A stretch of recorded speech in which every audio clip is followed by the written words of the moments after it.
Hello everyone, my name is Derek and welcome to the Netflix Knowhow, the review show here to help you stop browsing and start watching.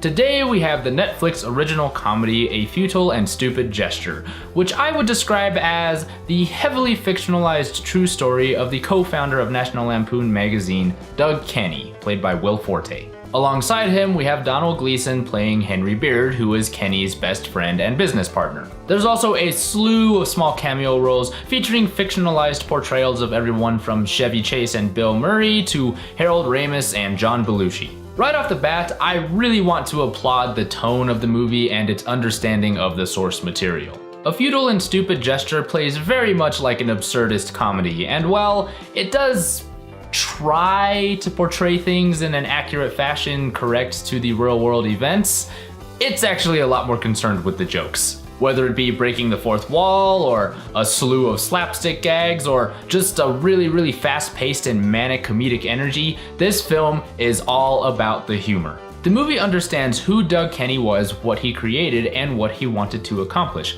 And what he wanted to do at the end of the day was make people laugh. Sometimes the humor can come off as wildly inappropriate or just completely miss the mark entirely, but it's always striving to put a smile on your face. In that regard, this movie does a wonderful job of capturing that giddy sense of humor and joy and laughter. It's framed in such a way that an elderly Doug Kenny is talking about the events of his past and the forming of the magazine and everything that happened after that, and the guy that they got to play him is just so crass and rude and just bluntly hilarious. He's basically the old man version of I don't give a f***. Will Forte as the young Doug Kenny is an absolutely inspired casting decision. One, because he is effortlessly charming and funny, but also because if you think about it, his casting doesn't really make a lick of sense. You think Will Forte is 27? It's a super tongue-in-cheek decision that is clearly not meant to be taken seriously, and it just further highlights the understanding of Kenny and the humor of the National Lampoon brand as a whole. Domhnall Gleeson does a wonderful job as Kenny's business partner and longtime friend Henry Beard. Now, I've seen him in quite a few different roles by this point, and I have to say that every single time I have been really impressed with his work. He's been in everything from sci-fi movies, action-adventure, romantic comedies, intense dramas. His range is ridiculous. His portrayal of Henry Beard is basically the polar opposite of the hyperactive Doug Kenny. He's calm and stoic and incredibly dry, while also being incredibly quick-witted and super sarcastic. In a way, him and Kenny are sort of like the comedy version of the yin-yang symbol. While one is hyper and manic and constantly bouncing off the walls, the other is calm and grounded and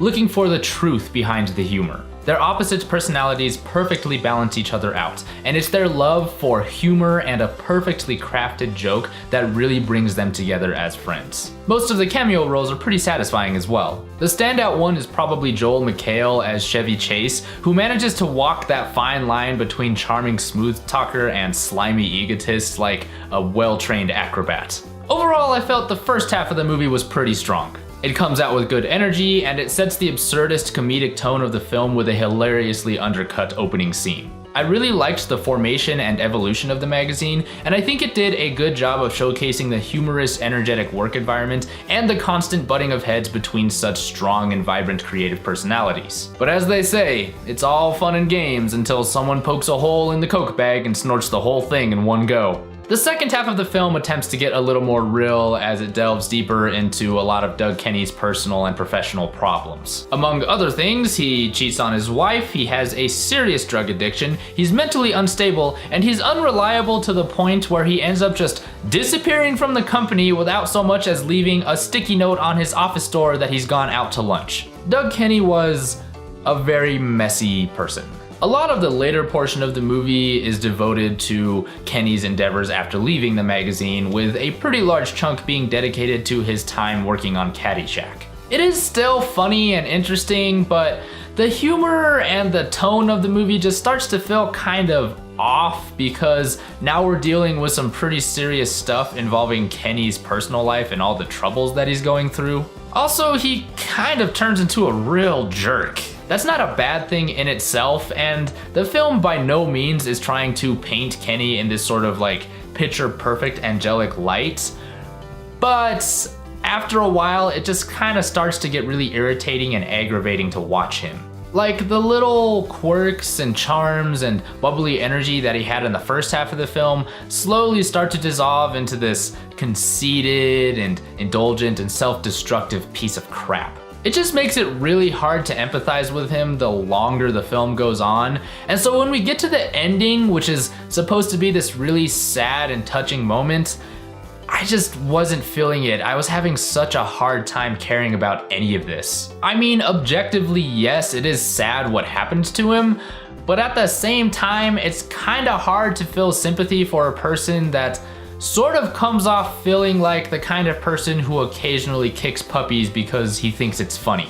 I just don't think the second half of the film really worked because it continued to try and push that jokey tongue-in-cheek element when the context of the story no longer really worked for it. Still, it was a funny movie, and the story of Doug Kenny and the creation of National Lampoon magazine is an entertaining and interesting one. I do have to admit the formation of the National Lampoon magazine was a lot more interesting than I thought it was going to be, and that was greatly helped by some good jokes, good energy, and fantastic performances by the cast. Even though the second half of the film starts to lose its footing and can't really maintain a good tonal consistency, it still has some memorable moments to it. In the grand scheme of things, this film is probably futile and a little more than stupid, but it did accomplish the one goal that it set out to do, and it put a big smile on my face by the end of it. Thumbs up.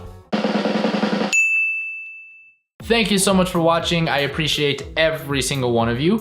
If you've seen this movie before, go ahead and leave a comment down below. I would love to hear your thoughts on this film. If you enjoyed this content, be sure to hit that subscribe button down below and share it with your friends. That does me a huge favor. You can also head over to Twitter and over to Facebook and follow me on there. And as always, if you want to know your flicks, you know where to click. Happy hunting, guys. I'll see you next time.